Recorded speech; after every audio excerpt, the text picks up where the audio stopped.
కానీ యేసుప్రభు వారి విషయంలో అది కూడా వర్కౌట్ అవ్వలేదు.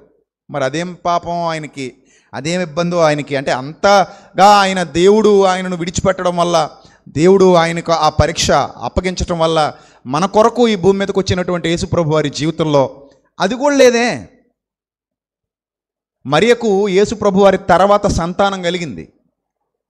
ఒక మాట బైబిల్ గ్రంథంలో వ్రాయబడింది, ఆమె బిడ్డను కనేంత వరకు యోసేపు ఆమెను ఎరుగకుండెను. ఎంతవరకు?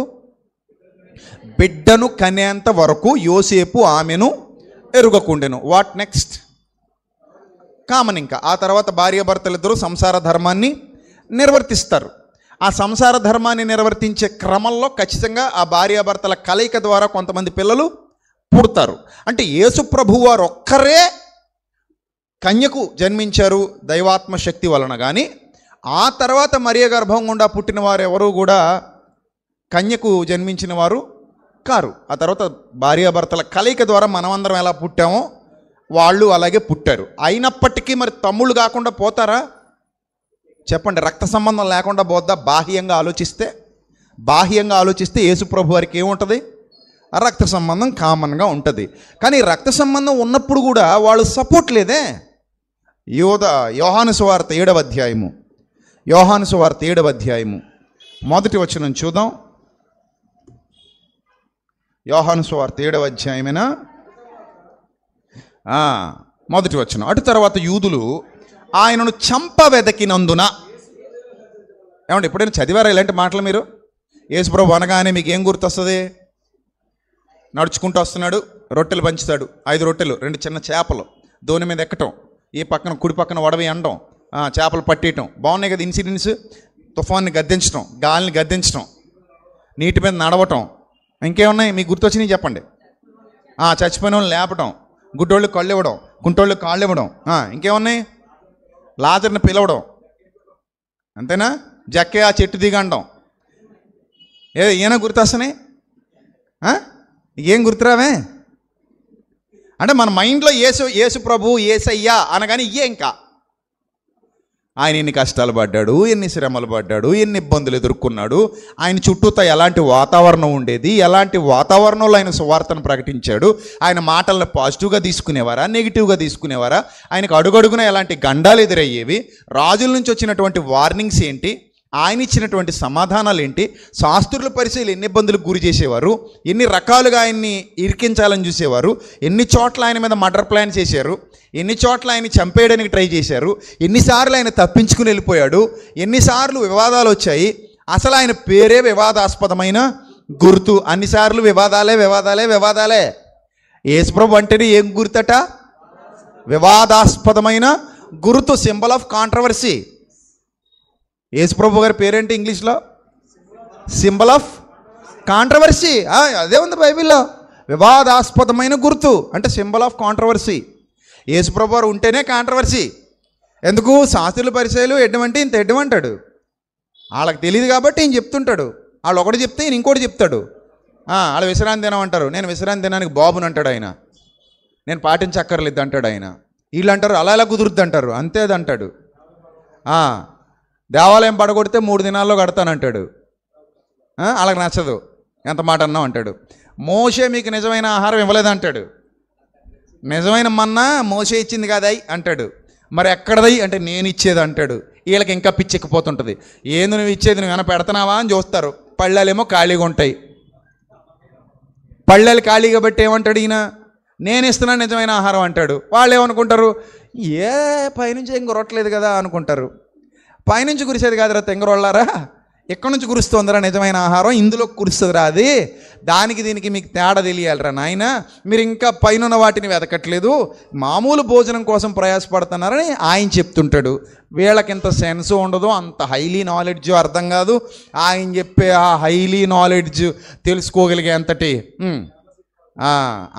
అంత స్టాండర్డ్స్ ఉన్నవాళ్ళు కూడా కాదు. శాస్త్రుల పరిచయలే నా దృష్టిలో యేసుప్రభు ముందు ఎల్కేజీ పిల్లలు. నాది అడిగితే ఎల్కేజీ కూడా కాదు, ఇంకా నర్సరీలో జాయిన్ అవ్వలేదు వాళ్ళు. మామూలు ఏదో అంటారు దాన్ని, అదేదో ఇంటి దగ్గర ఉప్మా బడిలో చదివే పిల్లలు అన్నమాట. పాఠాలు ఉండవు వాళ్ళకి, ఉప్మా పెడతారు అంతే. అంగన్వాడీ పిల్లలు అంగన్వాడీ పిల్లలకి ఏముండవు, ఆ బొమ్మ ఈ బొమ్మ ఇచ్చి ఆడుకొని ఉప్మా గుడ్డి తినేసి వెళ్ళిపోవడమే. లాస్ట్లో బాలామృతం పిండి ప్యాకెట్ ఇస్తారు, ఇస్తే అది కూడా వాళ్ళ కొర నుంచి ఇస్తే, లేకపోతే ఇవ్వరు, రాలేదంటారు అంతే. అలాంటి వాళ్ళు అనమాట వీళ్ళు యేసుప్రభు ముందు. అంటే ఇంకా ఎక్కలు రావు, లెక్కలు రావు, అంకెలు రావు, ఏమీ రావు. కానీ నిలుటంగిలు వేసుకుని యేసుప్రభు వారికి బోధించడానికి రెడీ అయిపోయారంట. యేసుప్రభు చూస్తే సాదాసీదాగా ఉన్నాడు. ఇందాక చెల్లెమ్మ చెప్పినట్టు సాదాసీదాగా ఉంటే ఎక్కదు జనాలకి. ఎలా ఉండాలి? అమ్మ బాబోయ్, డప్పులు, మేళాలు, తాళాలు, హడావిడి ఓ రేంజ్లో ఉండాలి. అప్పుడు ఏమనుకుంటారంటే వాళ్ళు, ఈయన దగ్గర మహాజ్ఞానం ఉందనుకుంటారు. యేసుప్రభు వారు ఎలా ఉన్నారు? సాదాసీదా, నక్కలకు బొరియలు ఉన్నాయి, ఆకాశ పక్షులకు గూళ్ళు ఉన్నాయి, మనుష్య కుమారుడు తలవాల్చుకున్నట్టుకైనాను స్థలం లేదు. ఆయన ఏమో విలువలేని వానిగా కనబడుతున్నాడు. సెంటర్ ఆఫ్ కాంట్రవర్సీ అయిపోయాడు. ఎక్కడికి వెళ్ళినా కాంట్రవర్సీయే. ఎక్కడికి వెళ్ళినా అసలు విశ్రాంతి దినాన స్వస్థపరచకూడదనే నియమం ఉంది, ఏ పని చేయకూడదు. అందరూ అలా బైనాక్యులర్లు వేసి చూస్తున్నారట, విశ్రాంతి దినాన్ని స్వస్థపరుస్తాడా స్వస్థపరచడా అని. వాళ్ళందరూ గుంపు కూడేదాకా ఓపికగా ఉండి అందరూ వచ్చాక స్వస్థపరిచి పడేసాడు. సడన్గా స్వస్థత ఇచ్చేసేసరికి ఇంకంత తెక్కొచ్చేసింది వీళ్ళకి. తెక్కొచ్చేసి అసలు నిన్నెవడు స్వస్థపరచమన్నాడు విశ్రాంతి దినాన? నువ్వు విశ్రాంతి దినం పాటించట్లేదు, నువ్వు మోసేని అనుసరించట్లేదు, నువ్వు అసలు మా యూదుడువు కాదు, నువ్వు దుర్మార్గుడివి, అది ఇది ఇది అది అని యూదులు రెచ్చిపోతున్నారు ఆయన మీద. అప్పుడు ఆయన అన్నాడు, సరే బేటా, విశ్రాంతి దినాన నీ బేట గోతులో పడితే ఏం చేస్తావు నాయన అని అడిగాడు. అంతే, ఫీజు రాలిపోయింది. ఏం చేయాలో అర్థం కావట్లా. విశ్రాంతి దినాన గోతులో కొడుకు పడితే ఏం చేస్తాం? తీస్తాం, వదిలేస్తామా అని పక్కన పడితే, ఏం చేస్తారా నాయన? తీస్తాం కదరా నాయన, మరి తీయకుండా వదిలేస్తే కొడుకుని చంపుకుంటామా? తీసేస్తాం కదా అన్నాడు. రిప్లై వచ్చింది. ఇప్పుడు మరి ఇరకాటలో పెట్టేసాడు, ఏం చేద్దాం? ఏం చేద్దాం? నోరు మూసిపోదాం, నడవయ్యా. ఈయనతో మాట్లాడటం చాలా కష్టం, ఎందుకంటే లాజిక్లు అడుగుతాడు. లాజిక్ అంటే అదే. కొంతమంది అంటారు లాజిక్లు కాదండి వాక్యం చెప్పాలండి, అది లాజిక్తో కూడిన వాక్యమే రా తింగరోడా అనాలి. అప్పుడు అది లాజిక్తో కూడిన వాక్యమే, లాజిక్గా చెప్తున్నాడు. అది కొంతమందికి లాజిక్గా చెప్తే తప్ప అర్థం కాదు. లాజిక్ ఏం పాపం కాదు. లాజిక్ పాపమా? మ్యాజిక్ పాపం. దేవుని పేరెడు చేసే మ్యాజిక్, ఏవి జరగకపోయినా ఏదో జరిగిందన్నట్టు అబ్రక దబ్బరా అంటారు చూడు, అది తప్పు. అంతేగాని లాజిక్గా దేవుని జ్ఞానాన్ని ఉపదేశించడం పాపం కాదు, దేవుని జ్ఞానాన్ని నేర్పించడం పాపం కాదు. సో ఇప్పుడు యేసుప్రభు వారు మాట్లాడింది లాజిక్గా కాదా? విశ్రాంతి దినాన ఎందుకు స్వస్థపరిచామని క్వశ్చన్ వచ్చింది. ఈయన చెప్పేస్తే అయిపోద్ది నేను ఎందుకు స్వస్థపరిచాను అనేది. కానీ చెప్పలా. ఏం చేశాడు? నీకు కొడుకు పడిపోతే ఏం చేస్తామని అడిగాడు. తిరిగి ప్రశ్నకు జవాబు కాదు. అదే చెప్పాను చాలాసార్లు. కొన్ని సందర్భాల్లో ప్రశ్నకు ప్రశ్నే జవాబు. అన్ని సందర్భాల్లో కాదు, కానీ కొన్ని సందర్భాల్లో ఏంటది? ప్రశ్నకు ప్రశ్నే జవాబు. ప్రశ్నకు ప్రశ్నే జవాబు. ఒకసారి ఒక ఆయన నన్ను అలాగే అడిగాడు, లోతు కూతుళ్ళు లోతుతో పాపం చేశారన్నాడు. నువ్వు చూసావా? అందులో రాసి ఉందా అలాగా? లోతు పాపాత్ముడని ఉందా? లోతు కూతుళ్ళు లోతుతో పాపం చేశారని ఉందా? పోనీ లోతు ఏమైనా దేవుడా? లోతు ఏమైనా సృష్టికర్త తన కూతుర్ని చెరిచిన సందర్భాలు కూడా మీ పుస్తకాల్లో ఉన్నాయి. మరి దానికి ఏమంటావు? నేను చదివా, నా దగ్గర ఉన్నాయి పుస్తకాలు, చూపించమంటావా? మనిషి చేస్తే తప్ప, దేవుడు చేస్తే తప్ప, ఏది తప్పు? పోనీ ఏమైనా లోతు కుమార్తెలు చేసింది రైటే, అందరు అలా చేయండి అని ఏమైనా బైబిల్లో రాశాడా? అలా ఏం రాయలేదు కదా. మరి ఎందుకు నువ్వు గింజుకుపోతున్నావు? అదేమి మనందరికీ మార్గదర్శకత్వాన్ని నిర్దేశించేది కాదుగా. కానీ కొన్ని పుస్తకాలలో, నువ్వు అనుసరించే పుస్తకాలలో సృష్టికర్త తన కూతురితో కామ సల్లాపాలు జరిపినట్టుగా గ్రంథస్థం చేయబడింది. అది మరి దేవుణ్ణి అందరూ అనుసరిస్తారు కదా, మానవుణ్ణి ఎవరు అనుసరించరు కదా. మరి ఎందుకు ఇదంతా? అసలు నేనేం అనలేనప్పుడు నువ్వు ఎందుకు అనవసరంగా మా మీద దాడి చేస్తావు? నిన్నేమైనా అన్నామా? అనలేదు. నిన్నేమైనా అడిగామా? పోనీ లోతు గురించి మాకు ఎక్స్ప్లెయిన్ చేయను ఆయన, నిన్ను అడిగామా?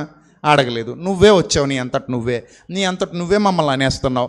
మేం చెప్తే మాత్రం దాన్ని పాజిటివ్గా తీసుకోవు. ఇప్పుడు ప్రశ్నకు ప్రశ్నే ఏమైంది? జవాబు అయింది. కొన్ని సందర్భాల్లో ప్రశ్నకు ప్రశ్నే జవాబు. మనం ఎదుటి వాళ్ళను అనేసే ముందు మన పుస్తకాలు కూడా జాగ్రత్తగా చదువుకోవాలి. అందుకే నేను ఎవరిని ఏం అన్నాను, ఏ మతాన్ని కించపరచను, ఏ మతాన్ని తక్కువ చేసి మాట్లాడను. నా గ్రంథంలో ఏముందో చెప్పుకుంటాను, నా పొలంలో కలుపు ఏరుకుంటాను అంతే. పక్కోడి పొలంలో నాకెందుకు గొడవ? అందులో కొంచెం బియ్యం కూడా నాకు ఇవ్వడు. నేను ఏ పొలాన్ని శుభ్రం చేసుకోవాలి? నా పొలాన్ని శుభ్రం చేసుకోవాలి. కలుపు తీస్తే ఎక్కడ తీయాలి? నా పొలంలో తీయాలి. అంటే ఇప్పుడు నేను చేసే వ్యవసాయం నా క్రిస్టియానిటీకి సంబంధించింది. నేను క్రైస్తవుణ్ణి. కొంతమంది అంటారు, ఏమయ్యా ఇంత జ్ఞానవంతుడు, నువ్వు క్రైస్తవ్యంలోకి ఎందుకు వెళ్ళావయ్యా అంటారు. క్రైస్తవ్యంలోకి వెళ్ళినందుకే నేను జ్ఞానవంతుడిని అయ్యానయ్యా అని చెప్తాను నేను. అదే చెప్తాను నేను. అసలు క్రైస్తవ్యంలోకి వెళ్ళినందుకే నేను నీకు ఎలా కనబడుతున్నాను? జ్ఞానవంతుల్లో కనబడుతున్నానయ్యా. నేను క్రైస్తవ్యంలోకి వెళ్ళకపోతే జ్ఞానిని కానని నేను అనుకుంటున్నానయ్యా అంటాను. మరి నేనైతే అలాగే చెప్తాను. ఇంకో చోట ఎక్కడైనా ఉంటే నేను జ్ఞానిగా ఉండకపోదునేమో, లోక సంబంధిగానే బతుకుతునేమో, ఇష్టం వచ్చినట్టుగా జీవిద్దునేమో. ఇప్పుడు క్రిస్టియానిటీలోకి వచ్చాకనే నేను జ్ఞాని అయ్యా. క్రిస్టియానిటీలోకి వచ్చాకనే నాకు జ్ఞానం వచ్చింది, వివేకం వచ్చింది. నేను ప్రసంగించగలుగుతున్నాను, అనేక మందిని సత్యం వైపు నడిపించగలుగుతున్నాను, అనేక మంది జీవితాలను నిలబెట్టగలుగుతున్నాను. ఆ పనిలో భాగమే హృదయాలను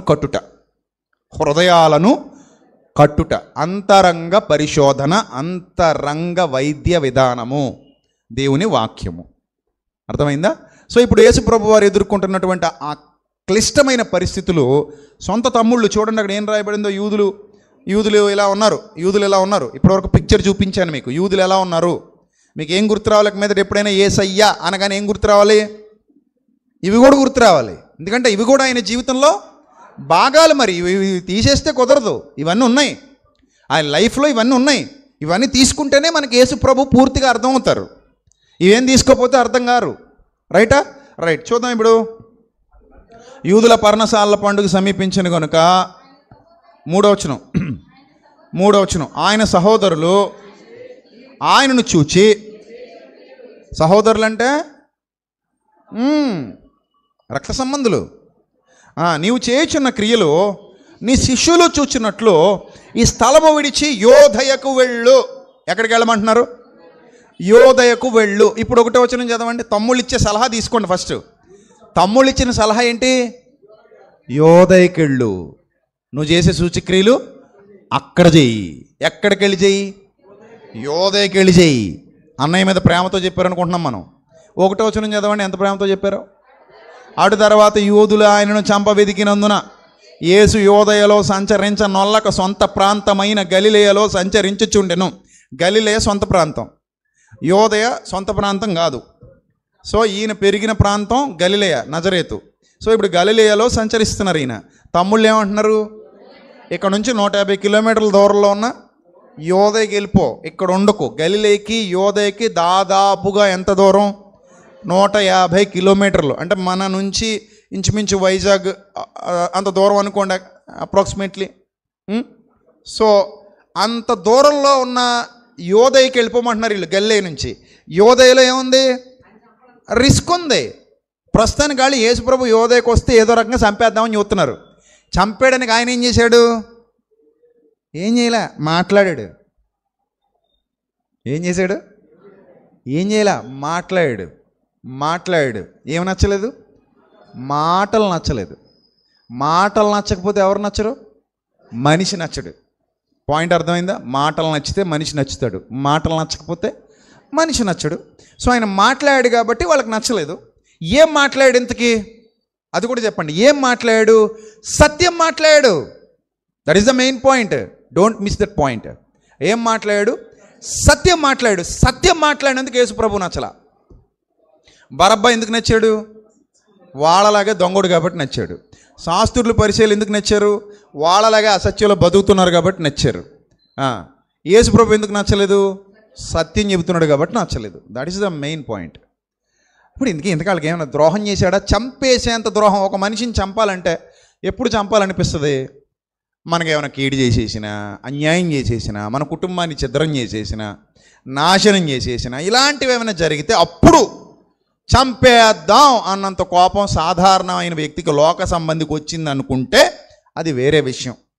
కానీ వీళ్ళు దైవ సంబంధులు, దైవజ్ఞానులు, ధర్మశాస్త్రం ఎరిగిన వారు.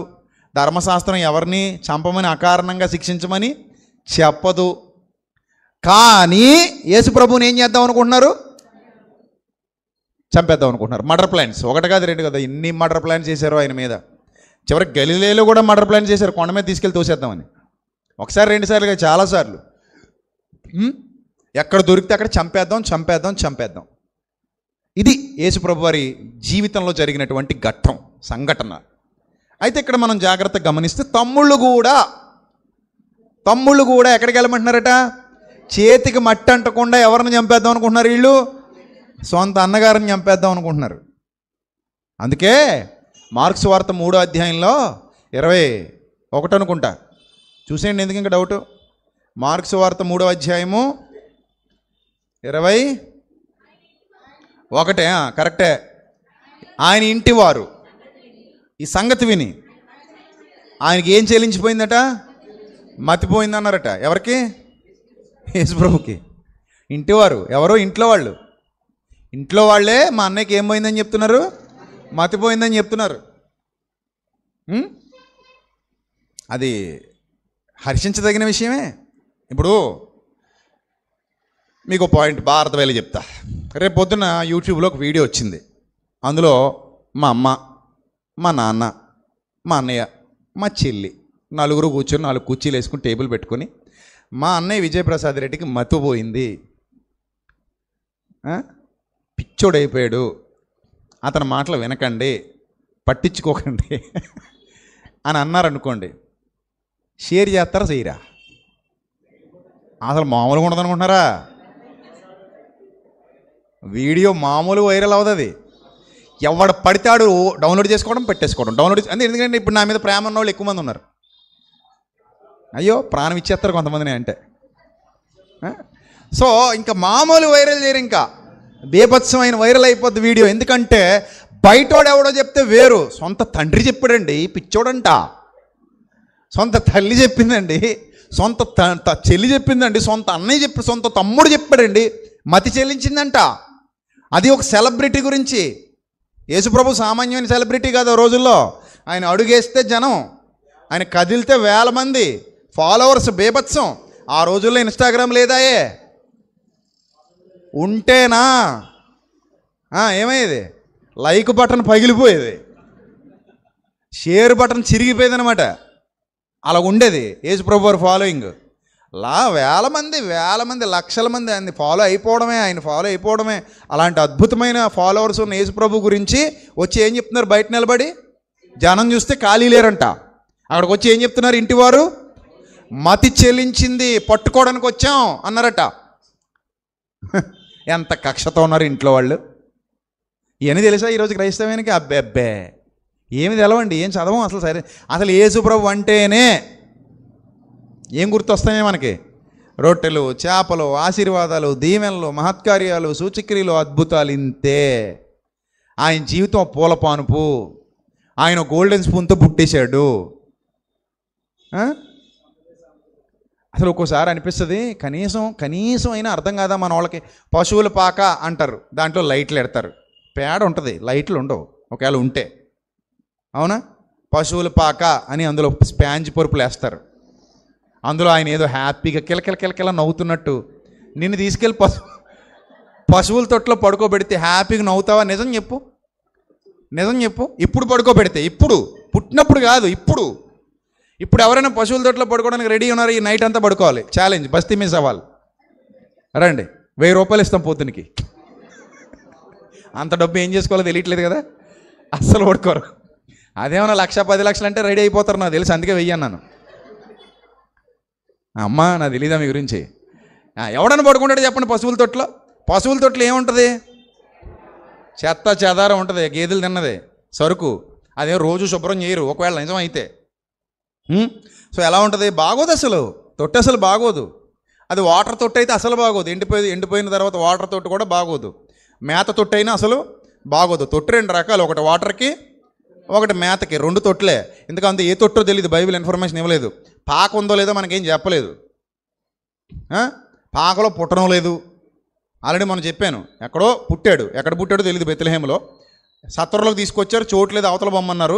అక్కడ నుంచి దారి లేక తీసుకెళ్ళి ఇంకా మొయ్యి లేక ఎక్కడ పెట్టేశారు? పశువుల తొట్టులో పెట్టారు. ఇది విషయం. ఇప్పుడు పశువుల తొట్టు ఎలా ఉంటుంది? మీరు పడుకోగలరా అని అడుగుతున్నాను నేను. ఇప్పుడు మీరు పసితనంలో ఉన్నప్పుడు కాదు, ఇప్పుడు బాగానే ఉన్నారు కదా, ఇప్పుడు పడుకోగలరు. ఇప్పుడు ఈ రాత్రి అంతా పశువుల తొట్టులో పడుకోవాలి. పొద్దునకి ఆవిరి కుడుములు అయిపోతారు. అది దోమలు ఉంటాయి, చెతక్కుట్టి మామూలుగా కాదు, ఇంకా అని మాజా ఫ్రూటీ తాగినట్టు తాగేస్తాయి స్ట్రా వేసుకొని. వాటికి ఒక స్ట్రా ఉంటుంది కదా, తొండం, అదే వాటి స్ట్రా. మీరు ఫ్రూటీ తాగినట్టు ఒక్క దింపి అని మొత్తం మీ బ్లడ్ తాగేస్తుంటాయి. అన్నీ వచ్చి తాగుతూ ఉంటే కొట్టుకోవడం. దోమలు ఒకటే ఉంటే సంతోషమే, ఇంకా అందులో పురుగులు పుట్ర చాలా ఉంటాయి, జెర్లు తేళ్ళు కూడా ఉండొచ్చు.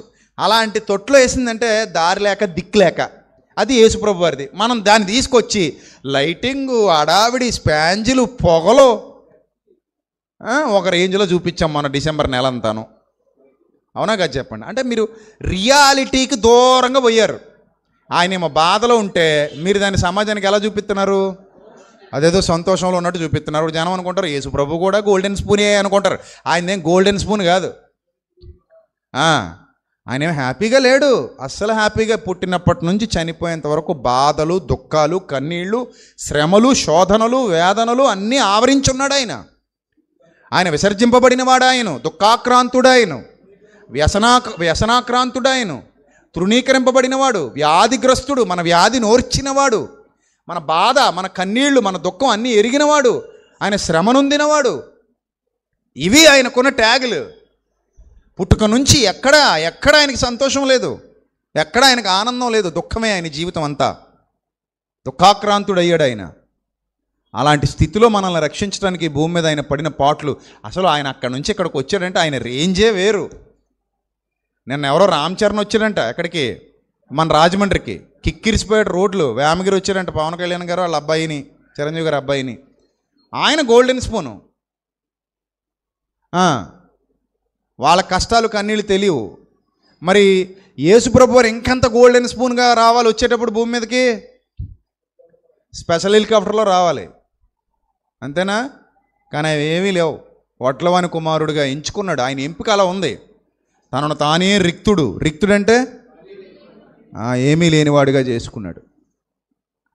అలాంటి స్థితిలో వచ్చాడు ఈ లోకానికి. ఆయన అర్థం చేసుకోవాలంటే కొంచెం జ్ఞానం ఉండాలి, బైబిల్ మీద పట్టు ఉండాలి. కాబట్టి అది ఆయన స్థితి, చిన్నప్పటి నుంచి ఆయన స్థితి అది. ఆయనకి ఎక్కడికి వెళ్ళినా అవమానాలు, అవరోధాలు, నిందలు, ఇరుకులు, ఇబ్బందులు, శ్రమలు, శోధనలు, చీత్కారాలు, ఇవి ఆయన జీవితం. అలాంటి స్థితిలో సొంత ఇంటి వారే ఆయన ఏం చేస్తున్నారు? ద్వేషిస్తున్నారు. చచ్చిపోమని చూడండి, ఏమన్నాడు? మతి చెలించింది అన్నారట. చదవండి, మతి చెలించింది అన్నారట. అందుకే ఇంకా ఎంత బాధ కలిగిందంటే ఆయనకి. 31వ వచనం చదవండి. 31వ వచనం కంటిన్యూషన్ అనమాట, దానికి కంటిన్యూషన్ కింద 31. ఆయన సహోదరులు తల్లి వచ్చి వెలుపల నిలిచి, పిలవండి, బయట ఉన్నామని చెప్పండి, ఎందుకు వచ్చారు మీరు? మతి చెల్లించి ఉన్నదని చెప్పి పట్టుకొనబోయిరి. అది కథ. అది అందుకొచ్చారు, పిలవండి, కబురు పెట్టారు. ఆయన హృదయ రహస్యాలు ఎరిగినవాడు కదా. యేసుప్రభు వారికి హృదయ రహస్యాలు తెలుసు కదా. ఇప్పుడు నెక్స్ట్ ఆయన రియాక్షన్ ఏంటి చూడండి. ఇప్పుడు శిష్యులు వచ్చి చెప్తున్నారు, వారు ఇదిగో నీ తల్లియు నీ సహోదరులు వెలుపల ఉండి నీ కోసం సెర్చింగ్లో ఉన్నారు నాయన, వెతుకుతున్నారు. They are searching. ఎవరి కోసం? నీ కోసం వెతుకుతున్నారని చెప్పగా ఆయన అన్నారట, అయ్యా నా కోసం అమ్మ వచ్చిందా? అక్కడి నుంచి వచ్చిందా అమ్మ? నాన్న వచ్చాడా? అయ్యో నా తమ్ముళ్ళు వచ్చారా? పిలిపించండి లోపలికి అన్నారా? ఏమన్నారు మరి? అది అంటే వాళ్ళు ఎక్స్పెక్ట్ చేయని రియాక్షన్ వచ్చింది బయటికి. వాళ్ళు ఏమనుకున్నారంటే, అర్రే మా అమ్మగారు వచ్చారా, మా తమ్ముడు వచ్చాడా అని అంటారు అనుకున్నారు. బట్ ఆయన అలా పాజిటివ్గా రెస్పాండ్ అవ్వలా. ఎందుకు పాజిటివ్గా రెస్పాండ్ అవ్వలేదంటే వాళ్ళు వచ్చినటువంటి ఆ విధానం కరెక్ట్ కాదు. అర్థమైందా? వాళ్ళ అంతరంగం శుద్ధిగా లేదు. వాళ్ళు మంచి ఉద్దేశంతో రాలేదు అక్కడికి. అందుకని యేసుప్రభు రియాక్షన్ ఎలా ఉందంటే, ఎవరు నా తల్లి, ఎవరు నా తల్లి, ఎవరు నా సహోదరులు అని తన చుట్టూ ఉన్న వాళ్ళని ఒకసారి కలిచూచి, ఇదిగో నా తల్లి, నా సహోదరులు, దేవుని చిత్తము చొప్పున జరిగించి వాడే నా సహోదరుడు సహోదరి తల్లి అని చెప్పెను. చూడండి జాగ్రత్తగా. అంటే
అంటే స్పాట్ సెటిల్మెంట్, మళ్ళీ మళ్ళీ అడగడానికి లేదు, నువ్వు అడిగినా ఇవ్వను, ఎంత కావాలి చెప్పన్నాడు. చెప్పాలి. ఎంత అడుగుతాం? ఎంతైనా అడుగుతాం. ఎంత అడుగుతాం నేను చెప్పనా? అవసరానికి మించి అడుగుతాం. ఎందుకో చెప్పనా? ఇంతే అడిగామనుకో ఏమో ఉంటుందో అయిపోద్దో, అందుకు కొంచెం ఎక్కువ అడిగేస్తే అలా పడి ఉంటుంది. మన ఉద్దేశాలన్నీ అలా పడి ఉంటాయనే, మన జీవితం మొత్తం అలా పడి ఉంటుందనే. ఇప్పుడు కొంతమందికి ఆహారం ఉచితంగా ఇవ్వాలనుకుంటాం, ఒక కంచమే సరిపోద్దాడు కానీ 2 కంచాలు పట్టుకెళ్తాడు, అలా పడి ఉంటుందని. మిగిలిపోతే పడేద్దామని. రద్దీ ఎక్కువ ఉందనుకోండి, పెట్టించుకోవడానికి ప్లేట్ పట్టుకొస్తాడా, ఒక స్పూన్ వేయించుకుంటాడు, సరిపోతుంది, కానీ ఇంకో గరిటేసే బాబు అలా పడి ఉంటుంది. అంటే మళ్ళీ రావాలి, వీళ్ళందరినీ తోసుకొని అసలు ఉంటుందో ఉండదో అక్కడ. ఒకవేళ ఏముంది కావాల్సినంత తింటాం, మిగిలింది ఏం చేద్దాం? పడేస్తాం. అలా పడి ఉంటుంది. ఏముంది? ఇది కదా మనిషి సైకాలజీ. ఇలాంటి వాళ్ళు దేవునికి నచ్చరు. నేను మళ్ళీ చెప్తున్నా, రాసి పెట్టుకోండి, ఇలాంటి వాళ్ళు దేవునికి నచ్చరు. మరి దేవునికి ఎవరు కావాలో తెలుసా? నాయన నీకు ఎంత కావాలని అడిగితే ఎంత కావాలో అంత అడిగేవాడే దేవునికి నచ్చుతాడు. అందుకే అన్నాడు, ప్రార్థన నేర్పించు ప్రభు అంటే, నేడు మా అనుదిన ఆహారము మాకు దయచేయము, రేపేమి సంభవించునో మేము ఎరుగము. ఈరోజు నువ్వు 1 కోటి రూపాయలు అడిగావు అనుకుందాం. ఒకవేళ దేవుడు ప్రత్యక్షం అయితే, అమ్మ ఎంత కావాలమ్మా అంటే 1 కోటి ఇచ్చే ప్రభువా అన్నావు అనుకో, 1 కోటి ఇచ్చేసాడు అనుకో. రేపు పొద్దునే నీ ప్రయాణం అనుకో, 1 కోటి ఏం చేస్తావు చెప్పు? 1 కోటి తీసుకుని కాటికి వెళ్ళిపోతావు, అవునా కదా? అందుకని ఏం అడగాలి? ప్రభా నాకు ఎంత అవసరమో అంతే ఈ ప్రభా, నీకు తెలుసు కదా తండ్రి. ఆ ప్రార్థన రావాలి మనకి, కానీ రావట్లేదే. రాదు, ఈ జన్మకి రాదు, ఇంకొంతమందికి ఈ జీవితానికి రాదు. నేను చెప్తున్నాను కదా, కొంతమందికి ఇంకా రాదు, ఈ జన్మకి రాదు, ఇంకా వాళ్ళ బతుకులు అంతే. కొంతమందికి, కొందరే అలాంటి ప్రార్థన చేయగలుగుతారు. తండ్రి నాకు ఎంత ఉందో అది నాకు చాలు, నీవేమనిస్తే అది నీ చిత్తం, నాకున్న దానిని బట్టి నీకు కృతజ్ఞతాస్తుతులు చెల్లిస్తున్నాను. ప్రభువా ఒక మాట, నాకున్నవి లోకంలో చాలామందికి లేవు ప్రభువా, అందుని బట్టి నీకు స్తోత్రం ప్రభువా. ఎంత బాగుందా ప్రార్థన? నాకున్నవి చాలామందికి లేవు లోకంలో, వాళ్ళందరితో కంపేర్ చేసుకుంటే ఐఎమ్ సో లక్కీ. లక్కీయే కదా, చాలా లక్కీ, చాలా లక్కీ. కాళ్ళు నొప్పి వస్తుందని బాధపడిపోతుందట ఒక ఆవిడ. నా దగ్గరికి వస్తే నేను అన్నాను, కిడ్నీలు పోయినోని చూడన్నాను. కాళ్ళు నొప్పి వస్తున్నందుకే ఓ కంగారు అయిపోతున్నావు. ఎవరిని చూడాలి నువ్వు? కిడ్నీలు పోయినోని చూడు, నీకు అర్థమవుద్ది అప్పుడు జీవితం ఏంటో. నువ్వు ఆ స్థితిలో ఉంటే కాళ్ళు నొప్పి కావాలా, కిడ్నీలు పోవాలా? ఏదో ఏదో దానికి టిక్కి పెట్టుకుంటే దేనికి టిక్ పెడతావు? కిడ్నీలు పోవడం వద్దు బాబు, కాళ్ళు నొప్పి ఓకే బాబు. ఏంటి ఓకే? కాళ్ళు నొప్పి ఇచ్చే బాబు, అది ఓకే, అది ఓకే ప్రభువా. అప్పుడు దేవుడు అనాలి, అలాగే అమ్మా నీ కాళ్ళు నొప్పి రాత్రి తీసేసి ఆడికి ఇస్తానమ్మా. ఎవరికి? కిడ్నీలు పోయినోడికి. ఆ ప్రాబ్లం నీకు ఇస్తానమ్మా అంటే ఏం చేస్తావు అప్పుడు? బాబోయ్ అది వద్దు కానీ ఇచ్చాలు, నీ కృప నాకు చాలు. అప్పుడు వస్తుంది డైలాగ్, కరెక్ట్ డైలాగ్, నీ కృప నాకు చాలు. ముమ్మారు అడిగాడట, ఈ ముళ్ళు తీసే బాబు, ఈ ముళ్ళు తీసేయి, ఈ ముళ్ళు తీసేయి, నీ సేవ చేస్తున్నాను కదా, నాకెందుకు ఈ ముళ్ళు? సాతాను యొక్క శోధన ఒక అవయవంగా ఉంది నాలో, నా శరీరంలో ఒక ముళ్ళు తీసే బాబు. నాకు కలిగిన ప్రత్యక్షతలు బహు విశేషముగా ఉన్నందున నేను అత్యధికముగా హెచ్చిపోకుండు నిమిత్తము నాకు శరీరములో ఒక ముళ్ళు, నేను అత్యధికముగా హెచ్చిపోకుండా నిమిత్తము నన్ను నలగగొట్టుటకు సాతాను యొక్క దూతగా ఉంచబడెను అన్నాడు. ఆ ముళ్ళుందంట, సాతాను యొక్క దూతట, ఆయన శరీరంలో ఉందట. అది మరి అది ఏంటో రివీల్ అవ్వలేదు. మనం భుజాన తువ్వాలేసుకొచ్చి అది ఇదని చెప్పకూడదు. ఎందుకు చెప్పకూడదు? ఎందుకు చెప్పకూడదు చెప్పండి. రాయించలేనప్పుడు మనం ఎలా ఉండాలి? ఎంతవరకు రాశాడో అంతవరకే చెప్పుకోవాలి. ఆ ముళ్ళు ఏమిటంటే అనకూడదు. అర్థమైందా? ఎందుకు అనకూడదు? బైబిల్ మౌనంగా ఉంది అక్కడ. కొన్ని విషయాలు దేవుడు సీక్రెట్స్ రివీల్ చేయడు. నీకు అవసరమైనంతవరకే చెప్తాడు, నీకు అవసరం లేనివి చెప్పడు. మనం ఏమో ఎందుకు, ఏమిటి, ఎలా అంటుంటాం కొన్నింటికి. అని అనకూడదు, కొన్ని విషయాల్లో అలా అనకూడదు. మొన్న ఒక ఆయన అంటున్నాడు, ఏమంటే పరలోకంలో పరుపులు ఉంటాయండి అన్నాడు. ఏమంట పరలోకంలో ఏముంటాయట? పరుపులు కావాలా నీకు? అసలు అసలు బుద్ధున్నాడు ఎవడైనా. అసలు పరలోకానికి వెళ్తావా వెళ్ళవా అయిన మొలకాడు లేదు ఇతనికి. పరలోకంలో పరుపులు ఉంటాయా? పరలోకంలో మ్యాంగో ఫ్రూటీలు ఉంటాయా? పరలోకంలో బిర్యానీలు ఉంటాయా? ఎందుకంటే ఈ కర్మ అంతా మనకి. ముందు మనకు కావాల్సిందేంటి? ఆ పరలోకానికి ఎట్టబోతామా అని ఆలోచించుకోవాలి, అంతే. అక్కడికి వెళ్ళాక ఏముంటాయో అక్కడ చూద్దాం. ముందు వెళ్ళాలి కదా, వెళ్తేనే కదా ఏముంటుందో తెలిసేది. వెళ్ళకుండా ఏముంటుందో తెలుస్తుందా? చెప్పండి, మీరు చెప్పండి. వెళ్ళకుండా ఏముంటుందో తెలుస్తుందా? తెలియదు కదా. అంటే ఫస్ట్ ఏం చేయాలి? వెళ్ళాలి. దేని మీద దృష్టి పెట్టాలి? వెళ్ళడం మీద మాత్రమే దృష్టి పెట్టాలి. వెళ్ళాక ఏముంటుందో సీక్రెట్స్ అన్ని దేవుడు రివీల్ చేయలే. అక్కడికి వెళ్ళాక చూద్దాం. మన భాషలో కొన్ని చెప్పాడు, అవి కూడా వర్ణనతో కూడినవి తప్ప వాస్తవమైనవి కావు. పౌలు గారు చెప్పేస్తారు, ఏమని అంటాడంటే, మనుషులు పలకూడదట పరదేశంలో, వచింప సఖ్యము కానీ మాటలు విన్నాడట. ఇదే అధ్యాయంలో పైన ఉంటుంది. వచింప సఖ్యంగానే మాటలు విన్నాడట. నేను ఎరగనంటాడు. 3-4 వచనాలు ఇంటికి వెళ్ళి చదవండి. ఇదే కొరింథీయులకు రాసిన 2వ పత్రిక 12వ అధ్యాయం 3, 4, 5 వచనాలు చదివితే వాటి విషయాలు కొన్ని అక్కడ వ్రాయబడ్డాయి. అవే నాకు తెలియదు అంటాడు. అంత గొప్ప భక్తుడికే తెలియకపోతే మనకేం తెలుస్తాయండి? కాబట్టి ఒక ముళ్ళు ఉంది. ఎలా ఉంది ఆయన జీవితంలో? సాతాను దోతగా ఉంది. దాన్ని తీసేయమని ఎన్నిసార్లు వేడుకున్నాడు? 3 టైమ్స్ ఒకే దానికోసం ప్రార్థన చేశాడు, ప్రేయర్ చేశాడు. ఒకే దానికోసం ప్రేయర్ చేశాడు. ఎన్నిసార్లు? 3 టైమ్స్ చేశాడు. 3 టైమ్స్ ఒకే విషయం మీద విజ్ఞాపన చేస్తే, ప్రార్థన చేస్తే దేవుడు ఏమని జవాబిచ్చాడట? అందుకు అన్నాడట, నా కృప నీకు చాలు. పాటల వరకు సరిపెట్టుకుంటాం మనం, బతుకులో సరిపెట్టుకోం. నీ కృప నాకు చాలు. పాటలు ఉన్నాయి లేవా? నీ కృప నాకు చాలు, అంతే. నీ కృప నాకు చాలయ్యా. ఇంకో నీ చూపు చాలయ్యా అంటాడు ఒక ఆయన. నీ మాట చాలయ్యా. నిజంగా చాలా?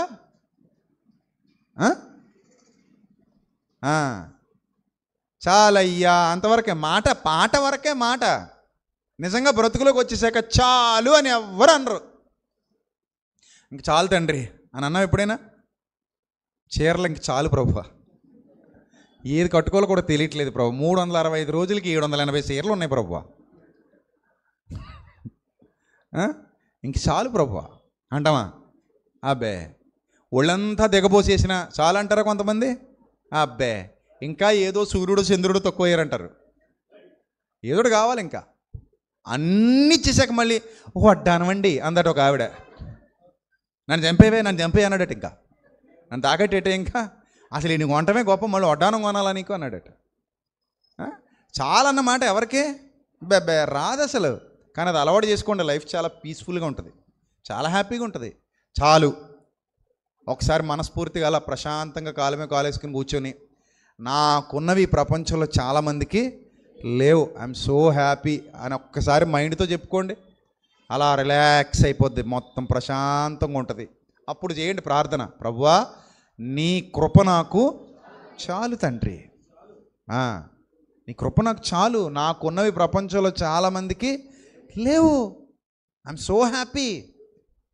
నాకు అద్భుతమైన జీవితం ఉంది, అన్నిటికంటే ముఖ్యంగా నేను కలిగి ఉన్నాను, అది చాలు. నా కృప నీకు చాలని ప్రభు అంటారు. అందుకు నా కృప నీకు చాలు, బలహీనత యందు నా శక్తి పరిపూర్ణమగుచున్నదని ఆయనతో చెప్పారట. ఆయన నాతో చెప్పాను. కాగా క్రీస్తు శక్తి నా మీద నిలిచి ఉండు నిమిత్తము విశేషముగా నా బలహీనతలేందే బహు సంతోషముగా అతిశయపడుదును. కాబట్టి ఆ అద్భుతమైన మానసిక పరిపక్వత కావాలి మనకి. చాలు అనగలిగే హృదయం ఉండాలి. నువ్వు చాలు అని ఆయన ఇంకేస్తాడు. అర్థమైందా? నువ్వు చాలు అంటే ఆయన ఏం చేస్తాడు? నువ్వు నచ్చుతావు ఆయనకి. నాకు ఇంత చాలు తండ్రి అంటే నచ్చుతావు, అప్పుడు ఇంకా ఇస్తాడు. అబ్బే సరిపోలేదు. ఇశ్రాయేలీల మీద ఎందుకు కోపం వచ్చింది దేవుడికి? చెప్పండి. ఇశ్రాయేలీల మీద కోపం ఎందుకు వచ్చింది దేవుడికి? అన్నీ ముప్పొద్దుల తింటూ ఏమన్నారట? ఐగుప్తులోనే ఫుడ్ బాగుండేది, చవిసారముల లేని చవిసారములు లేని అన్నము మాకేలా అన్నారట. మాకు కూరగాయలు గుర్తొస్తున్నాయి, ఆకుకూరలు, కూరాకులు, చేపలు, ఇవన్నీ గుర్తొస్తున్నాయి మాకు. ఐగుప్తులో మేము తినినటువంటి ఉల్లిపాయలు, తెల్లగడ్డలు అంటున్నారట వాళ్ళు. ఏదో కొత్త అల్లుడు ఇంటికి వచ్చి డిమాండ్ చేసినట్టుంది ఇలా లెక్కలు. ఏమి డిమాండ్లు అండి? నాకులాడు మాంగారు అయితే కంచంలో మట్టేసి పొమ్మంటాడు. ఇంకా డిమాండ్లు చేస్తే అదలవా అంటాడు. అంటాడా మరి? నాకులాడు అయితే అంటాడు. మీరు అంటారు నాకు తెలియదు. డిమాండ్లు చేయకూడదు. అది దేవుడి దగ్గర అసలు చేయకూడదు. డిమాండ్లు చేస్తున్నారట. మాకు అది కావాలి, ఇది కావాలి, మన్నా మాకు నచ్చలేదు, మాకు అది పెట్టండి, ఇది పెట్టండి, మాకు మాంసం కావాలి అన్నారట. తినండిరా అని చెప్పి పెట్టి కొట్టాడు. పెట్టి కోరితే ఇంకెప్పుడు అడగం అన్నారట. ఇంకెప్పుడు అడగం, చాలు బాబు చాలు, ఇంకెప్పుడు అడగము అన్న బుద్ధి వచ్చేసింది దెబ్బకి. సో కాబట్టి ఎప్పుడు కూడా ఆ మనసు తీసేయండి. ఏ మనసుతో ఉండండి చెప్పనా? మీరు ప్రభువా నాకు ఉన్నది చాలు అనే ప్రార్థన నేర్చుకోండి. ఇంకా ఆయన నీకు ఇవ్వాలనుకున్నప్పుడు ఇస్తాడు. నీకు ఏది అవసరమో ఆయన ఎరిగి ఉంటాడు. భక్తి జీవితంలో గొంతెమ్మ కోరికలు ఉండకూడదు. భక్తి జీవితంలో ఉన్నదానితో సంతృప్తి పడే మనసు ఉండాలి. ఎప్పుడైతే ఈ మనసు కలిగి ముందుకు వెళ్తూ ఉంటావో నీకు ఇవ్వాల్సింది ఆయన ఇస్తూనే ఉంటాడు. ఆయన నిన్ను విడువడు, ఎడబాయుడు. ఆయన నిన్ను బాధ పెట్టేవాడు కాడు, ఆయన నిన్ను ఏడిపించేవాడు కాడు, ఆయన నిన్ను శోధించేవాడు కాడు. నీకు ఏది అవసరమో ఎరిగిన నీ కన్నతండ్రి నీకు ఏది ఎప్పుడు ఇవ్వాలో అప్పుడు దాన్ని ఇస్తాడు. అంతవరకు నువ్వు ఓపికగా ఫలించు. రైతుకి మొక్కకి నీళ్ళు ఎప్పుడు వేయాలో తెలుసు, రైతుకి పశువుకి ఎప్పుడు దానా పెట్టాలో తెలుసు. అలాగే దేవునికి, యజమానికి ఈ మొక్కకు నీరు ఎప్పుడు వేయాలో తెలుసు. ఈ మొక్క ఎలా ఫలిస్తుందో తెలుసు, ఎప్పుడు ఎరువు వేయాలో తెలుసు, ఎలా అభివృద్ధి చెందించాలో తెలుసు. కనుక అలాంటి వాటి మీద దృష్టి పెట్టడం కంటే కూడా ఆయన భక్తిలో ఎదగటానికి ఆలోచన చేయండి. ఆయన పనిలో ఉండటం కొరకు ఆలోచన చేయండి. రైట్, ఇప్పుడు పాయింట్కి వస్తున్నాను. యేసుక్రీస్తు ప్రభు వారు అంటున్నారట, ఎవరు నా తల్లి, ఎవరు నా సహోదరులు అని చుట్టూతా కలయి చూచి, ఇదిగో నా తల్లి, ఇదిగో నా సహోదరుడు అని ఒక మంచి మాట అన్నారు చూడండి. మార్క్స్ వార్తలో 3వ అధ్యాయంలో ఆయన అన్న అద్భుతమైన మాట, దేవుని చిత్తము చొప్పున జరిగించు వారే నా సహోదరుడు, నా సహోదరి, నా తల్లి. ఎంత మంచి మాట. దేవుని చిత్తము చొప్పున జరిగించువాడే నా సహోదరుడు, నా సహోదరి, నా తల్లి, వాళ్ళకే పరలోకం. అంటే ఇప్పుడు చెప్తున్నాను, ఎవరు దేవుని చిత్తానుసారంగా జరిగిస్తారో వాళ్ళకే పరలోకం. ఎవరు దేవుని చిత్తానుసారంగా జరిగించరో వాళ్ళకి పరలోకంలో చోటు లభించదు. కాబట్టి దేవుని చిత్తమెరిగి ఆయన పనిలో ఎవరు వాడబడుతున్నారో వారు దైవాత్మ పూర్ణులుగా ఆయనతో సహవాసం కలిగి వర్ధిల్లుతారు, ఆయనతో సహవాసం కలిగి జీవిస్తారు. ఆయన యొద్ద నుండి వచ్చే ప్రతి ఆశీర్వాదం సొంతం చేసుకుంటారు. ఆయన ఇవ్వాల్సిన సమయంలో ఇస్తాడు. అబ్రహాం అడిగాడండి ఒక దేశం కావాలని? అడిగాడా? అడగల. అయినా ఇచ్చాడు దేవుడు. అబ్రహాం అడగల. దావీదు అడిగాడండి నన్ను రాజుని చేయమని? అడిగాడా? అడగల. ఇచ్చాడు దేవుడు. ఇచ్చాడు, ఇవ్వలేదా? ఇచ్చాడు. యోసేపు అడిగాడా నన్ను ఐగుప్తు దేశంలో గొప్ప అధికారిగా నిలబెట్టని? అడగల. దేవుడు తనంతట తానుగానే ఇచ్చాడు. ఇలా మీరు బైబిల్ గ్రంథాన్ని పరిశోధన చేయండి. ఎస్తేర్ ఏమైనా అడిగిందా నన్ను పట్టపు మహేష్ని మా పట్టపు రాణిగా చేయమని ఎస్తేర్ అడిగిందండి? అడగల. కానీ ఎస్తేర్ని దేవుడు ఏం చేశాడు? పట్టపు రాణిగా చేశాడు. ఇలా ప్రతి సందర్భాన్ని మీరు గమనించండి. ఆయన అడిగితే ఇవ్వలేదు, చాలావి అడగకుండా ఇచ్చాడు. అడిగితే ఇవ్వలేదు, చాలామందికి అడగకుండానే ఇచ్చేశాడు. అడగకుండానే ఎందుకు ఇచ్చేశాడు మరి? ఎస్, మన భక్తి జీవితంలో వచ్చేవి బాగుంటాయి, థ్రిల్లింగ్ ఉంటాయి. మీకు ఒక సీక్రెట్ చెప్పనా? ఇన్నాళ్ళ నా విశ్వాస జీవితంలో నా సొంతానికి ఇది కావాలి తండ్రిని ఎప్పుడూ నేను ప్రార్థించలేదు. నా సొంతానికి, మరలా చెప్తున్నా, గ్రంథం పట్టుకు చెప్తున్నా, నేను ప్రతిరోజు ప్రార్థన చేస్తాను, కానీ ఏ రోజు నా సొంతానికి నాకు ఇది కావాలి తండ్రి అని ఎప్పుడు నేను నా తండ్రిని అడగల. ఇతరుల కోసం అడిగాను, ఇతరుల స్వస్థత కోసం అడిగాను, ఇతరుల జీవితాల కోసం ప్రార్థించాను, సంఘ బిడ్డల కోసం ప్రార్థిస్తుంటాను. ఎవరైనా నన్ను ప్రార్థన విన్నపాలు, అయ్యా నా కోసం ప్రార్థించండి అని అడిగితే వారి కొరకు ప్రార్థిస్తుంటాను. అలా కామెడీ చేసిన వారి కొరకు ప్రార్థిస్తుంటాను. ఏనాడు ప్రభువా నాకు ఇది కావాలి, ప్రభువా నాకు ఇది ఇవ్వు, ప్రభువా నాకు ఇలా చెయ్యి, నాకు ఇలా జరిగించని ఇంతవరకు ఏనాడు నేను ఆయన సన్నిధిలో మోకరించింది లేదు, ఏనాడు ఆయన సన్నిధిలో ఒక్క మొక్క అడిగింది లేదు. అడగను కూడా, అడగను. ఎందుకంటే నాకు ఏం కావాలో నాకంటే బాగా మా నాన్నకు తెలుసు అనే విశ్వాసంతో బతుకుతున్నాను నేను. ఆ విశ్వాసం క్షీణించినప్పుడు కదా ప్రభువా మరి ఏంటి ప్రభువా నా గొడవ అని అనాల్సి వస్తుంది. నేను అలాగ అనట్లా.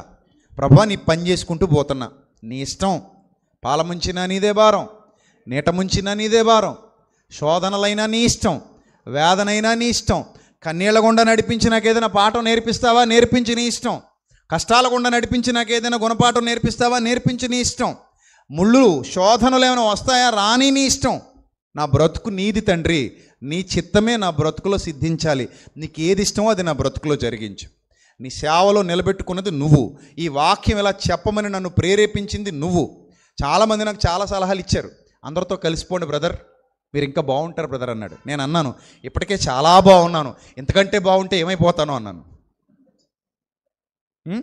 ఇంతకంటే బాగుంటే ఏమైపోతానో, ఈ బాగు చాలు, ఇంతకంటే బాగు నాకు అవసరం లేదు, ఈ బాగుకే ఏదో ఉక్కిరి బిక్కిరి అయిపోతున్నాను, ఇంతకంటే బాగుండి నాశనం అయిపోవడం నాకు ఇష్టం లేదు. అందుకని నేను దేవుడు ఏది చేయమంటే అదే చేస్తా, దేవుడు ఎలా బోధించమంటే అలాగే బోధిస్తా. ఎవరికి నచ్చినా నచ్చకపోయినా, నొప్పిగా ఉన్నా ఆపరేషన్ అయిపోవాలంతే, ఇంజక్షన్ పడిపోవాలంతే, పెద్ద రోగం ఉంటే కనుక. ఆ హృదయాలు బాగుపడాలంటే దేవుని మాట వారి జీవితాలలోనికి వెళ్ళాలి. అందుకే అడిగేటప్పుడు ప్రభువా మొట్టమొదట ఎప్పుడైనా సరే ప్రార్థనకు ఉపక్రమించే వాళ్ళందరికీ ఒక సీక్రెట్ చెప్తాను, జాగ్రత్తగా వినండి. ప్రేయర్ చేయాలనుకునే వాళ్ళందరికీ ఒక సీక్రెట్ చెప్తాను, జాగ్రత్తగా వినండి. ప్రేయర్ స్టార్ట్ చేయగానే ప్రభువా అది కావాలి, ప్రభువా ఇది కావాలి, ఇది కాదు ప్రేయర్. ప్రార్థనకు ఉపక్రమించగానే చేయాల్సింది ఏంటో తెలుసా? మొదట నీకు కలిగి ఉన్న వాటిని తలచుకొని మరీ కృతజ్ఞతలు చెల్లించు. జరిగిన మేలులు తలుచుకొని మరీ కృతజ్ఞతలు చెల్లించు. నీవు చేసిన ఉపకారములకు, ఇందాక అదేనా పాడారు మీరు?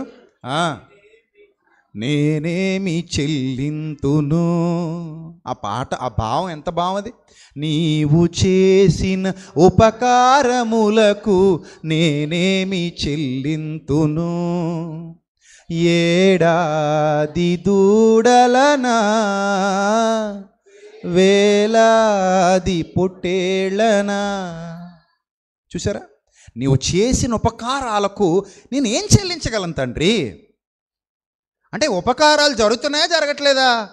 జరుగుతున్నాయి, మనకు కనబడట్లేదు. గుర్తిస్తే కనబడతాయి, గుర్తించకపోతే ఏం కనబడతాయి చెప్పండి? ఏం కనబడతాయి? ఏం కనబడవు. నీకు అనుకున్నదే జరగాలంటే ఇంక జరిగినవన్నీ ఏమైపోయినట్టు మరి చెప్పండి? నేను అనుకున్నదే జరగాలంటే జరిగినవన్నీ ఏమైపోయినట్టు అంటే, ఇప్పుడు ఇవన్నీ జరిగినవన్నీ తీసేసి నువ్వు అనుకున్నది జరిగిస్తే హ్యాపీ ఉంటావా? జరిగినవన్నీ తీసేసి నువ్వు అనుకున్నది ఒక్కటే జరిగిస్తే నువ్వు హ్యాపీగా ఉంటావా? ఉండలేవు, ఉండలేవు. అంటే ఇప్పుడు నీ భక్తి జీవితంలో నీకు ఏం కావాలంటే, జరిగిన దానిని బట్టి ఆనందించడం నేర్చుకో. ఫస్ట్ జరిగిన దానిని బట్టి సంతోషించడం నేర్చుకో. చాలా మేలులు జరిగిపోయాయి, నీకు అర్థం అవుతుంది అప్పటికే. చాలా మేలులు జరిగాయి, చేశాడు ఆయన, నిన్ను విడువలేదు, ఎడబాయలేదు. అనుభవాలతో ఆలోచించి అర్థం అవుతుంది, మనసు పెట్టి ఆలోచించి అర్థం అవుతుంది. మనసు పెట్టి కొంచెం. అందుకే ఫస్ట్ ప్రార్థనకు ఉపక్రమించేటప్పుడు ఏం చేయాలి? కృతజ్ఞత చెల్లించు, కృతజ్ఞత చెల్లించు. ఆ తర్వాత ఒక మాటను తండ్రితో, తండ్రి సమస్తము నీ వలన నాకు అనుగ్రహింపబడింది తండ్రి, నాకు కొదువేమీ లేదయ్యా, నీ ఉన్నావు నాకు చాలయ్యా, ఇంకా నా జీవితంలో ఏమైనా లోట్లు ఉన్నాయేమో ఒకసారి దృష్టించు తండ్రి, నీ చిత్తమే నా జీవితంలో జరగనివ్వు తండ్రి. నేను అడ్డు చెప్పను, ఆటంకపరచను, అలాగని ఇలాగే జరగాలని నిన్ను ఇబ్బంది పెట్టను. నీ చిత్తానికి నేను సరెండర్ అయిపోతున్నాను, పూర్ణ హృదయంతో నిన్ను ఆరాధిస్తున్నాను. నా మనసెరిగిన దేవుడవు, నీ చిత్తమే జరిగించు తండ్రి, నా మనసెరిగిన తండ్రివి, నీ చిత్తమే జరిగించు ప్రభువా అని అడగటం నేర్చుకోండి. అప్పుడు భక్తులవుతారు, భక్తులవుతారు. వన్స్ మీరు భక్తులయ్యారనుకోండి, రావాల్సినవి వస్తానే ఉంటాయి. ఇప్పుడు ఒక మాట మీకు చెప్పనా, నేనేం అడగలేదన్నాను కదా, మరి నాకేమైనా లోటు ఉందా ఈరోజు చెప్పండి? నాకేమైనా లోటు ఉందా? ఏ లోటు లేదు. నేనున్నంతలో బాగానే ఉన్నాను, నేనున్నంతలో చాలా సంతోషంగా ఉన్నాను, నాకున్నంతలో నేను చాలా ఆనందంగా ఉన్నాను, నాకు చాలు. ఇంకేమైనా ఇస్తావా తండ్రి? నీ ఇష్టం, ఇస్తే ఇవ్వు, అది నీ ఇష్టం. ఇచ్చినా నీ ఇష్టమే, తీసేసుకున్నా నీ ఇష్టమే. యెహోవా ఇచ్చెను, యెహోవాయే తీసుకునేను. అది కదా నేర్చుకోవాల్సిన భక్తి.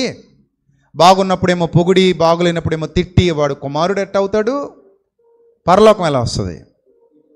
ఇప్పుడు యోబు తిట్టినట్టుగా గ్రంథంలో ఉందనుకోండి, యోబు గ్రంథం ఓపెనే చేయం మనం, ఇంకా ఓపెన్ చేస్తామా?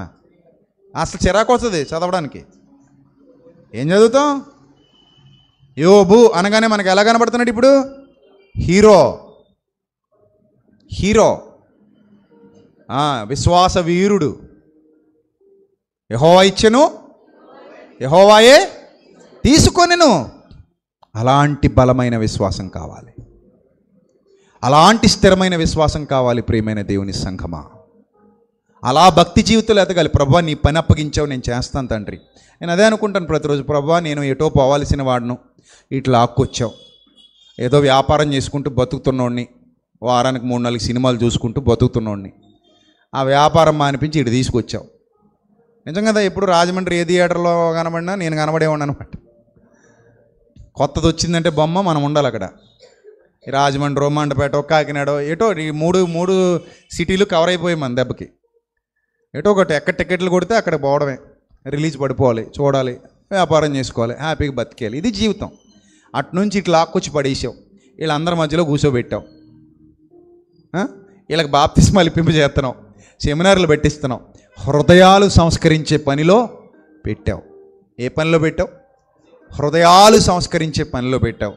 ఇప్పుడు నా పని ఏంటంటే, నా సేవ ఏంటంటే అంతరంగ మందిరాలు నిర్మించటం. రేపు జరగబోయే సెమినార్ కూడా అదే.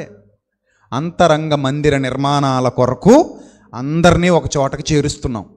6 రోజుల పాటు వాక్యంలో ముంచుతాం, వాక్యంలో ముంచి తీస్తుంటాం. మునుగు పొద్దున 9 గంటల నుంచి రాత్రి 10 గంటల వరకు మునుగుతానే ఉండాలి, ముంచి తీస్తానే ఉండాలి, వాక్యం బోధిస్తానే ఉండాలి, వినాలి, వింటూనే ఉండాలి. అప్పుడు ఉతికేసినట్టు అనమాట. బండకేసి ఏం చేసినట్టు? ఉతికినట్టు. నేను అదే కోరుకుంటాను. సభలు అంటే వాక్యం బోధించండి అయ్యా అంటాను. గొడవ చేయకండి, అలరి చేయకండి, కేకలు చేయకండి, హడావుడి చేసేయకండి, అన్యజనులు చెదరించుకునేలా చేయకండి. దేవుని మాట, స్వచ్ఛమైన మాట, ప్రశాంతమైన వాతావరణంలో బోధించండి. అలా హృదయాలలోనికి వెళ్ళిపోవాలి సాఫ్ట్గా. అలా హృదయాలలోనికి వెళ్ళిపోతే వాళ్ళ జీవితాలు బాగుపడిపోతాయి. అంతరంగంలో ఉన్న కల్మషం అంతా పోద్ది. స్వార్థం చచ్చిపోయిన రోజు మన ప్రార్థన కూడా చాలా ఫ్రెష్గా అయిపోద్ది. ప్రభువా నాకున్నది చాలు ప్రభు, ఎంత ఇచ్చావు తండ్రి, ఎంత ఇచ్చావు, ఎన్నిసార్లు నన్ను కాపాడావు, ఎన్నిసార్లు నన్ను రక్షించావు. మొన్న ఎక్కడో విమానం కూలిపోయిందని విన్నాను, నేను ఎన్నిసార్లు విమానాల్లో తిరిగాను తండ్రి, నువ్వు నన్ను కాపాడుతూ వచ్చావు. మొన్న ఎక్కడో బైక్ యాక్సిడెంట్ అయిందని విన్నాను, నేను ఎన్నిసార్లు బైక్ మీద అటు ఊపాను ఇటు ఊపాను, కానీ నన్ను కాపాడుతూ వచ్చావు. మొన్న ఎక్కడో గ్యాస్ బండ పేలిపోయిందట, ఎన్నిసార్లు ఆ బండ మీద కూర్చున్నని, ఆ బండ మీద కూర్చునే కబుర్లు చెప్పాను బాబా, ఆ బండ మీద కూర్చుని పల్లీలు తిన్నాను తండ్రి, నువ్వు నన్ను కాపాడుతూ వచ్చావు. మన ఎవరో పాము గారి చచ్చిపోయారట, కానీ ఎన్నిసార్లు తేళ్ల మధ్యలో, పాముల మధ్యలో, పొలాల గట్ల మీద తిరిగాను తండ్రి, నువ్వు నన్ను కాపాడావు. మొన్న ఎవరో ఆటోలో చచ్చిపోయారట, ఎన్నిసార్లు ఆటోల మీద తిరిగాను తండ్రి, నువ్వు నన్ను కాపాడావు. ఎన్నిసార్లు, ఎన్ని విధాలుగా ఈ గుండెని కాపాడుతున్నావు, చక్క కొట్టుకుంటుంది లబ్బు డబ్బు అని. ఈ శరీరానికి సత్తునిస్తున్నావు, ఆయుష్నిచ్చావు.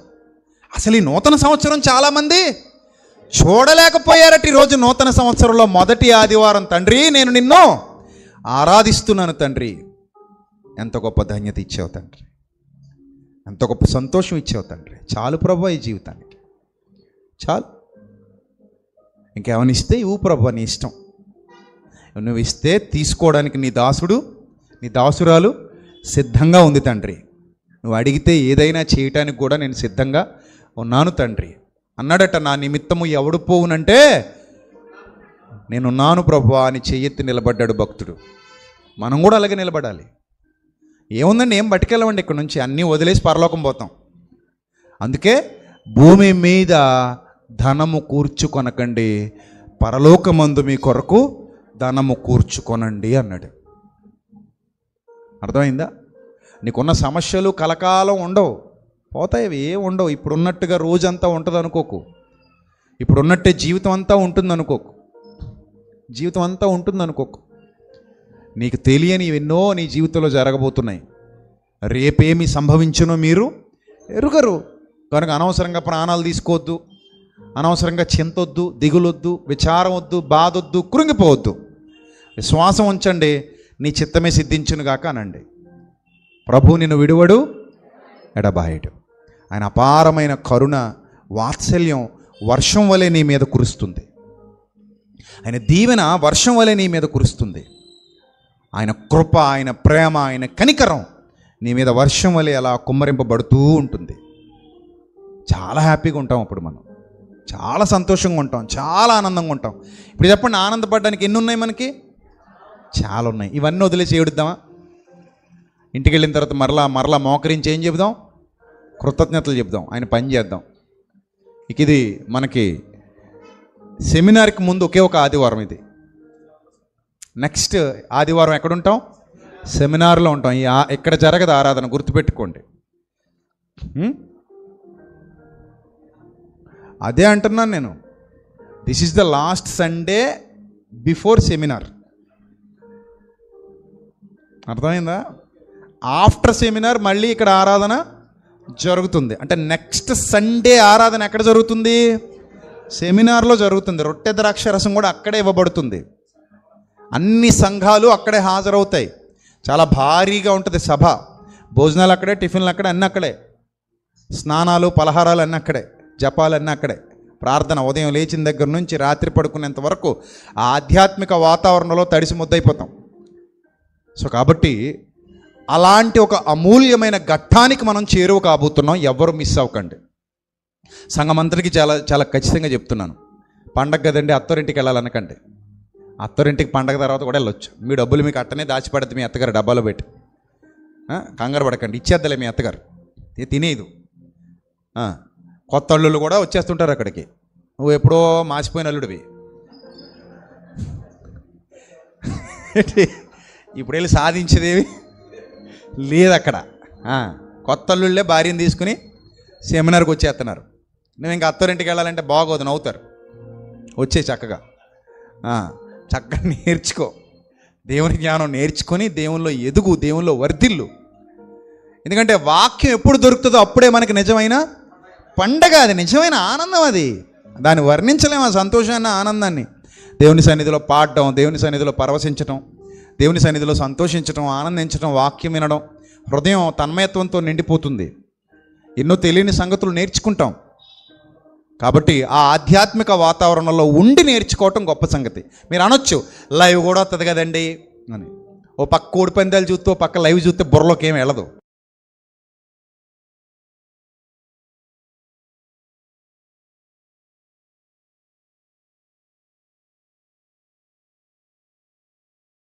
బాగుపడదాం. అలాగే మనస్సుతో ఈ సెమినార్కి సహకరించాలనుకునే పిల్లలు కూడా సహకరించండి. ఎందుకంటే ఇది చాలా భారభరితమైన కార్యక్రమం. ఏ ఒక్కరి ఇంటి పెళ్లి కార్యక్రమం కాదు. మనందరం కలిసి, మన సంఘాలన్నీ కలిసి చేస్తున్న ఒక పవిత్ర కార్యం, ఒక సత్కార్యం. ప్రభు నిన్ను హెచ్చిస్తే, ప్రభు నిన్ను దీవిస్తే, నీ పరిస్థితి బాగుంటే, నీతో పాటు 10 మంది బాగుపడే విధంగా వాళ్ళకు ఉచితంగా భోజనం పెడుతున్నాం, ఉచితంగా వసతి కల్పిస్తున్నాం. అందులో నువ్వు కూడా ఒక చెయ్యి, సహకరించు. 6 రోజులు 6 ఏళ్ళు 12 పూటల భోజనాలు ఉంటాయి అక్కడ. ఒక పూట భోజనం పెట్టగలవా? పెట్టు. 6 రోజులు 6 ఉదయాలు టిఫిన్స్ ఉంటాయి అక్కడ. ఒక పూట టిఫిన్ పెట్టించగలవా? పెట్టించు, తప్పే ఉంది. మనం చచ్చిపోయిన తర్వాత మీద వేసుకెళ్ళిపోతామా? ఏం వేసుకెళ్ళంగా. కలిమిలో ఉంటే గనక దేవుని పనిలో వాడబడండి, సహకరించండి. లేదండి నా వల్ల అంత సామర్థ్యం లేదు, నేను అసలు తీసుకునే స్థితిలో ఉన్నాను తప్ప ఇచ్చే స్థితిలో లేనంటావా? వచ్చి వాక్యం వినైనా వెళ్ళండి. ఇక్కడ పేదలు ధనికులు అనే భేదాలు ఏవి లేవు. అందరినీ ఒకేలా ట్రీట్ చేస్తాం. కాకపోతే ఒక వెసులుబాటు మాత్రం కల్పించాను. ఏ కుటుంబం అయితే ఒక పూట భోజనం ఏర్పాటు చేస్తుందో వాళ్ళకి దైవజనులందరి సమక్షంలో వేదిక మీద ప్రార్థన చేయాలని సంఘ విశ్వాసులు అందరూ నిర్ణయించారు కనుక అలా చేస్తాం. వాళ్ళ కోరిక మేరకు అది కూడా, వాళ్ళు వద్దంటే అది కూడా చెయ్యం. లేదంటే ఒక పూట భోజనం మేము అరేంజ్ చేస్తాం. సంఘం, అక్కడ ఉన్న ప్రజలు, ఆ దైవ సేవకులు అందరూ కలిసి మా కుటుంబం కోసం ప్రార్థన చేయండి, ఇక్కడ మోకరిస్తామని వస్తే కనుక వాళ్ళ కోసం ఖచ్చితంగా ప్రార్థన చేస్తాం. ఎందుకంటే ఉచితంగా కొన్ని వందల మందికి భోజనం పెట్టించి వాక్యం ప్రకటింపజేస్తున్నారు కాబట్టి. అలాగే ఎవరైనా టిఫిన్ ఏర్పాటు చేసినా వాళ్ళ కోసం కూడా సంఘం అంతా కలిసి, సేవకులందరూ కలిసి 2 చేతులు ఎత్తి ప్రార్థన చేయమంటే చేస్తాం. సో అలాంటి అవకాశం ఎవరైనా సద్వినియోగం చేసుకోవాలి అంటే చేసుకోండి హ్యాపీగా. మీ కలిమిలో ఉంటే కనుక. కలిమిలో ఉన్న ప్రతి ఒక్కరూ కష్టపడండి పరిచర్యలో. మరలా చెప్తున్నా, ఒక్క రూపాయి కూడా వృధా కాదు. ఇన్నాళ్ళ నా విశ్వాస జీవితంలో, ఇన్నాళ్ళ మా పరిచర్యలో ఎప్పుడు అకౌంట్ తప్పలేదు. బయట ఉన్నారు చాలామంది పిల్లలు, గండ్రజన్ ఈ లోకాన్ని విడిచిపెట్టి వెళ్ళిపోయినా ప్రతిదీ బుక్లో మెయింటైన్ చేస్తారు, రాసుకుంటాం, ఎవ్రీథింగ్ వ్రాయబడుతుంది, ఎవ్రీథింగ్ నోట్ చేస్తారు, ఎవ్రీథింగ్ కిందకు వచ్చేస్తుంది. లాస్ట్లో మిగిలిందంత తగిలిందంత మొత్తం అకౌంట్ ఉంటుంది. అయినా సంఘానికి కాదు, ముఖ్యంగా చెప్పాల్సిన అకౌంట్ ఎవరికి? దేవునికి. సో ఆయనకు భయపడే పిల్లలుగా మరలా మీ అందరికీ చెప్తున్నా, ఒక్క రూపాయి కూడా వృధా కాదు. ప్రతి రూపాయి, మీరిచ్చే ప్రతి రూపాయి అక్కడ దేవుని పరిచర్యలో వాడబడుతుంది, దేవుని సన్నిధిలో ఖర్చు పెట్టబడుతుంది. అలానే ఎలాంటి బలవంతం లేదు. మీకు ఇష్టమైతే దేవుని పని చేయాలనుకుంటే చేయండి. సో అలాంటి వాళ్ళకి ఏమైనా డీటెయిల్స్ కావాలన్నా మేము ఇస్తాం. ఇలా మాకు అకౌంట్ నెంబర్ కావాలి లేదా అకౌంట్ డీటెయిల్స్ కావాలి మేము పంపిస్తాం అని ఎవరైనా అంటే లైవ్లో ఆటోమేటిక్గా డీటెయిల్స్ వస్తాయి. మీరు ఇంటికి వెళ్ళిన తర్వాత ఈ లైవ్ చూసినా, అలాగే లైవ్లో చూసేవాళ్ళైనా ఆటోమేటిక్గా డీటెయిల్స్ ఉంటాయి. బలవంతం లేదు సుమి. మీకు ఇష్టం అయితేనే ఈ పరిచర్యలో పాలుభాగం తీసుకోండి. మాకు ఇష్టం లేదంటారా, మీ ఇష్టం. దేవుని పని చేయాలన్న బలవంతం అయితే మేము పెట్టట్లా. ఎందుకు నేను చెప్తున్నానంటే, మీరు ఎలాగైతే ఈరోజు సత్యం మీద నిలబడ్డారో అలాగే అనేకులు నిలబడ్డానికి మీ వంతు చేయూతను అందించండి. అది నేను కోరుకున్నాను. నిన్ను వలే నీ పొరుగువానిని ప్రేమించు. ప్రభు నీకు అనుగ్రహించిన దానిని బట్టి ప్రభు సేవలో వాడబడు. అరిమతి యోసేపు ఉన్నాడు, ఎవ్వరూ సమాధి ఇవ్వలేదు, మా సమాధి అనుకున్నారు. ఆయన మాత్రం ప్రభుకి ఏమిచ్చేశాడు? తన కోసం తొలిపించుకున్న సమాధిని ఇచ్చేశాడు. మంచి భక్తుడయ్యాడు. బర్నబా ఉన్నాడు, తన భూమిని అమ్మి అపోస్తలుల పాదాల దగ్గర పెట్టాడు ఆ వేల తెచ్చి. అంటే దేవుని సేవ కోసం భూమిని అమ్మి ఆ పాదాల దగ్గర తీసుకొచ్చి ఆ ధనాన్ని పెట్టాడు. వారు దేవుని సేవ జరిగించారు. సో అలాగా పరిచర్య యథార్థంగా చేయాలి, నమ్మకంగా చేయాలి అనుకునేవారు ఎవరైనా ఉంటే గనక ప్రభు పరిచర్యలో పాలిభాగస్తులు అవ్వండి. సహకారుల యొక్క పేర్లు జీవగ్రంథమందు వ్రాయబడి ఉన్నవి. ఈ మాట మరిచిపోకండి. అది దేవుడు వ్రాయించిన మాట. వాస్తవమైన ధనమును సంపాదించుకునే నిమిత్తము రాబోవు లోకమునకు, రాబోవు కాలమునకు మంచి పునాది వేసుకొనండి. మీ ధనములో ఇతరులకు పాలివ్వండి. చాలా ప్రాంతాల నుంచి పేదలు కూడా వస్తారు. వాళ్ళు భోజనానికి, వాళ్ళ ఖర్చులకే డబ్బులు ఉండవు వాళ్ళ దగ్గర. అలాంటి వాళ్ళు కూడా వస్తారు సెమినార్కి. వాళ్ళకు కూడా ఉచితంగా భోజనం పెడతాం, వాక్యం చెబుతాం. 6 రోజులు వాళ్ళని ఆదరిస్తాం, బలపరుస్తాం, పంపిస్తాం. ప్రతిరోజు డౌట్ల క్లాస్ ఉంటుంది. ప్రతిరోజు మీరు డౌట్లు అడగవచ్చు, రాసివ్వచ్చు. ప్రతి ఒక్కరి సందేహాలు నివృత్తి చేసేటువంటి పరిస్థితి ఉంటుంది. కనుక ముఖ్యంగా ప్రార్థించండి, సహకరించండి, దేవుని పనిలో పాలిభాగస్తులు అవ్వండి. అలాగే మన రాజమండ్రి ఆరాధన కొరకు కూడా మీ అనుదిన ప్రార్థనలో జ్ఞాపకం చేసుకోండి. ప్రభు చిత్తం అయితే ఉదయకాలపు ఆరాధనగా దీన్ని మార్చాలని ఆశపడుతున్నాం. సాయంకాలం మాత్రమే కాకుండా చాలామందికి ఈవినింగ్ వీలు పడట్లేదు, మార్నింగ్ టైం పెట్టమని అడుగుతున్నారు. కనుక మార్నింగ్ 8 to 10 లోపు, 8 గంటల నుంచి 10 గంటల లోపు లేదా 11 గంటల లోపు ఆరాధన ముగించాలని కూడా ఆలోచిస్తున్నాం. ఆ అప్డేట్స్ అన్నీ మీకు త్వరలో ఇస్తాను. సో న్యూ ఇయర్లో న్యూ సెక్టార్స్ ఉంటాయి, చూద్దాం. అంతవరకు ప్రార్థిద్దాం, ప్రభు పరిచర్యలో వాడబడదాం. దేవుడు మిమ్మల్ని, మీ కుటుంబాల్ని సమృద్ధిగా దీవించి ఆశీర్వదించునుగాక. ఆమేన్.